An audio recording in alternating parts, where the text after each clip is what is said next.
ইতিহাস সাক্ষী লবণে কখনো পোকা ধরেনি, কিন্তু মিষ্টিতে প্রতিদিনই ধরে আবার পিঁপড়াও ছাড়ে না। মানুষ সোজা পথে চলতে চায় না, বাঁকা পথেই আগ্রহ বেশি। তাই তো মদ বিক্রেতাকে কোথাও যেতে হয় না, কিন্তু দুধওয়ালাকে বাজারে দাঁড়ে দাঁড়ে ঘুরতে হয়। আমরা সর্বদা দুধ বিক্রেতাকে বলে থাকি, দুধে জল মিশাননি তো? আর মানুষ মদে জল মিশে খায়। আজ পর্যন্ত মানুষকে এতটুকুই চিনলাম।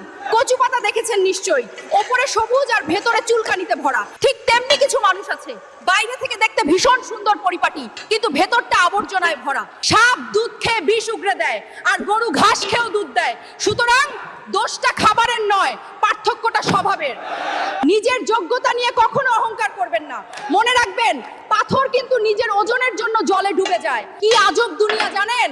যার চোখে ঘুম আসে তার কাছে ভালো বিছানা নেই, আর যার কাছে ভালো বিছানা আছে তার চোখে ঘুম নেই। যার মনে দয়া আছে তার কাছে দেওয়ার মতো কিচ্ছু নেই, আর যার কাছে দেওয়ার অনেক কিছু আছে তার দেওয়ার মতো মনটাই নেই।